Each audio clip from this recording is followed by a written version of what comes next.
తెలంగాణ ప్రభుత్వానికి shocking news. ముఖ్యమంత్రి రేవంత్ రెడ్డికి ఐపీఎస్ అధికారి రంగనాథ్కైతే ఏకంగా షేకింగ్ న్యూస్.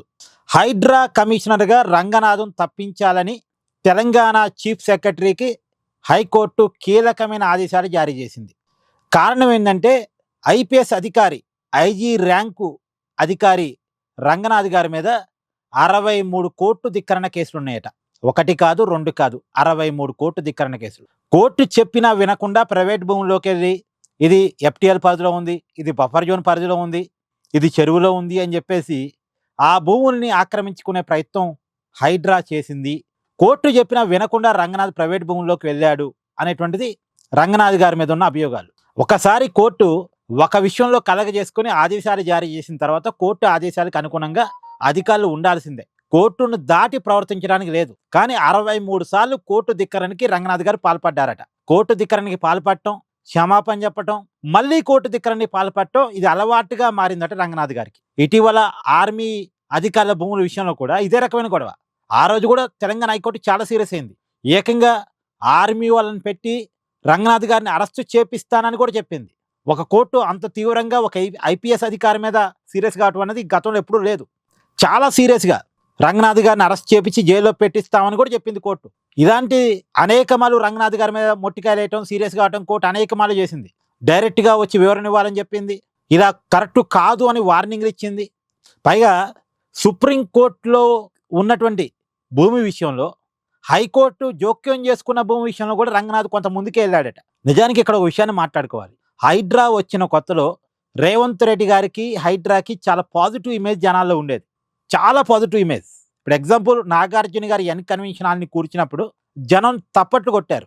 కానీ అదే హైడ్రా సామాన్యుల మీదకి వెళ్ళినప్పుడు, సామాన్యులు ఇళ్లను కూల్చివేస్తుంది అనుకున్నప్పుడు జనం కొంత తిరగబడ్డారు.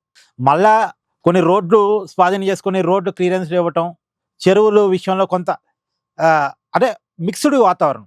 కొన్ని చోట్ల విమర్శలు, కొన్ని చోట్ల అనుకూలతలు, మిక్స్డ్గా హైడ్రా వెళుతూ వచ్చింది. ఒక టైంలో పూర్తి అనుకూలత, తర్వాత పూర్తి వ్యతిరేకత, తర్వాత కొద్దిగా మిక్స్డ్ ఒపీనియన్ని హైడ్రా మూట కట్టుకుంది. మొత్తంగా చూసినప్పుడు హైడ్రాకి వ్యతిరేకతే ఎక్కువ.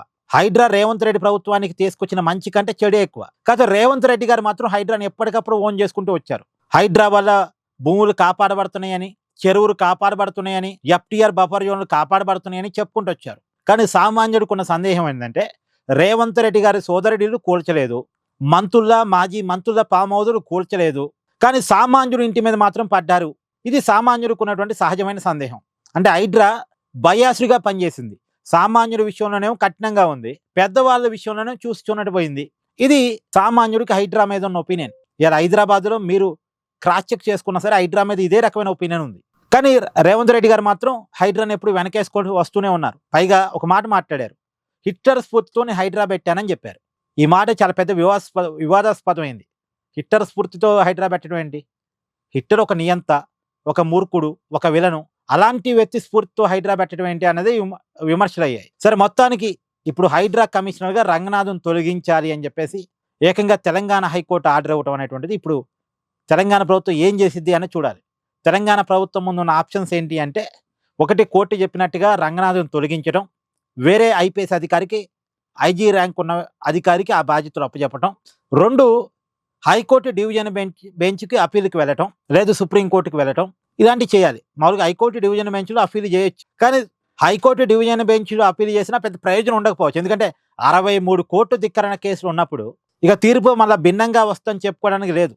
మరి న్యాయ పోరాటానికి సిద్ధమవుతారా, లేదు కోర్టు చెప్పినట్టు చర్యలు తీసుకుంటారా అని చూడాలి. ఇంకా కోర్టు కాపీ రావాల్సింది, తీర్పు కాపీ రావాల్సింది. ఆ కాపీలో ఎలాంటి అంశాలు పొందుపరిచారు, ఎలాంటి అభియోగాలు రంగనాథ్ మీద ఉన్నాయి అనేటువంటిది రాబోయే కాలంలో పూర్తి స్థాయిలో మనం తెలవాల్సి ఉంది. కానీ ఇప్పటికీ అంతున్న సమాచారం మేరకు అతన్ని మాత్రం హైడ్రా కమిషనర్ పదవి నుంచి తొలగించాలని కోర్టు ఆదేశాలు అయితే జారీ చేసింది చీఫ్ సెక్రటరీకి. మొత్తం కోర్టు కాపీ తీర్పు వచ్చిన తర్వాత చీఫ్ సెక్రటరీ గారు ముఖ్యమంత్రి గారితో భేటీ అయ్యి అడ్వకేట్ జనరల్ సలహా తీసుకొని మళ్ళీ డివిజన్ బెంచ్లో అప్పీల్ చేయటమా, లేదు కోర్టు ఇచ్చిన ఆదేశాల మేరకు రంగనాథ్ గారిని తప్పించడం అనేది మరి ఏం చేస్తారని చూడాలి. Thank you.